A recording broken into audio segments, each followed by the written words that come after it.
it's not in her, she will undermine you, destroy all that you have accomplished, and burn your household to the ground. Feminism is her power, and it amplifies her way of dominating masculinity. It is her balance and demise. With this, the nuclear family will suffer and birth oppressors and criminals. Fellas, protect yourself, protect marriage, and protect those children. See you on the next one. Jesus, man. Mike here. Welcome back, guys. Today we are looking at the Concur Network. We're talking about vetting process, and what we need to do is vet to 1,000 subscribers, right? Today's title is What They Don't Teach Men About Choosing a Wife for Beginners. So let's go ahead and get the let's move the conversation forward to see what we got. Choose your wives with a strong focus on feminine. What is going on with this audio? Did that do it?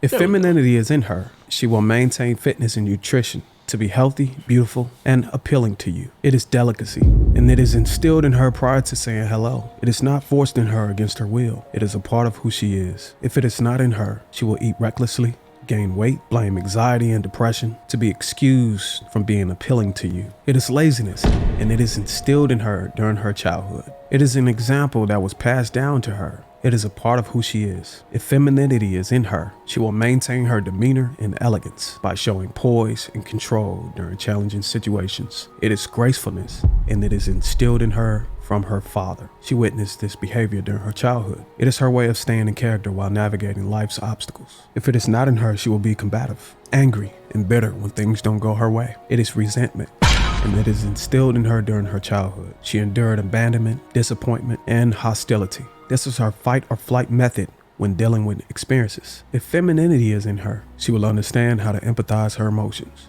and those around her. It is sensitivity, and it is instilled in her during her upbringing. She witnessed this through watching her mother comfort her and her dad during unsettling situations. It is her way of strengthening relationships and showing compassion. If it is not in her, she will be careless and unappreciative. Selfishness and loneliness is blinding her from seeing affection. She prioritizes her own happiness over the lives of everyone else. It will be her excuse for unreconcilable differences. If femininity is in her, she will focus on caring and providing for the needs of the household. Nurturing is her power, and it amplifies her way of comforting the hearts and souls of her loved ones. It is her duty and way of expressing selflessness. With this, a family can flourish and bring immortality to a man's legacy. If it is not in her, she will undermine you, destroy all that you have accomplished, and burn your household to the ground. Feminism is her power, and it amplifies her way of dominating masculinity. It is her balance and demise. With this, the nuclear family will suffer and birth oppressors and criminals. Fellas, protect yourself, protect marriage, and protect those children. See you on the next one.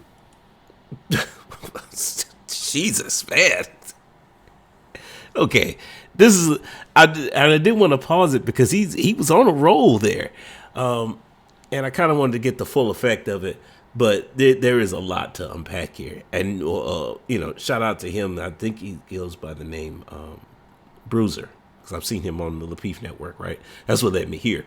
But this video was very concise, so that's why I didn't want to interrupt. It wasn't that long to begin with, but as far as hitting the points, he did just that. So we've got several things here: the femininity and then the non-femininity. I mean, these negative attributes, these are definitely things you should look out for. But overall, I think that the bigger point here is, I wouldn't even call this. You don't even have to call these feminine traits. I just think that these are things that you should look for. But I also think that relationships are about balance, and the chances of you finding, delicacy, gratefulness, sense,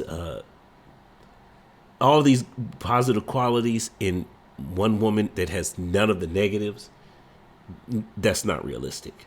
Okay, so I think that what we need to understand as men, especially when we're talking about vetting for wives, is, again, relationships are about balance. What things are you personally willing to deal with as opposed to others? Because remember, no one is perfect. Most of me, this channel remembers about average people. Okay, well, average men, then we're not perfect. I'm included in that list, right? We all have something wrong with us. So what's going to work as a good trade-off? But again, so let's say that, the laziness is there. Okay, well, what is it about you that is going to be that's going to match her laziness to make sure that you guys are a good match? I don't know. You got to answer that question yourself. The same thing for resentment, selfish, feminism. I mean, everything, it has a trade-off.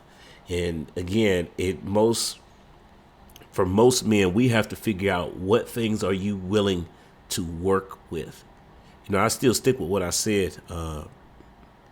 Fit, feminine, friendly, cooperative, submissive, childless. The average man will take between 3 to 4 out of the total of 6. And now what you prioritize as the man, then that's what you need to look for. From the woman's perspective, you need to find the man who is looking for your 3 to 4 best attributes. And therein lies another challenge in itself, because sometimes you could go, years without meeting that man, and it could be that you two haven't lined up yet because you haven't developed to the point where you both are ready for marriage. When you start thinking about running the odds on that, yeah, it can get complicated, to say the least. But I like the fact that I want to give Bruiser some credit here, because we need more videos like this that are actually breaking down, because again, one of the processes that is broken in our community is the vetting process. So I like the fact that he has broken down what we can start vetting for. Do you have to agree with him? No. But the point is that there's information out there where you can make an informed decision for yourself, versus what we've been doing is just guessing, and that doesn't work, right? So I think this is a great video. Guys, go ahead and subscribe to the network. I mean, I've already done it, so yeah, we'll definitely be checking out more from this channel. And I said this channel and not just him, because this channel has he's not the only person on here. And I haven't figured out what's going on with that yet, but we definitely gonna be back here. So I'm gonna say goes to the next time. Peace. Thanks for making it to the end of this video, but do me another favor, like and subscribe, but also check out these here. Either subscribe or watch videos, one or the other. I don't know which side, but hey, all right.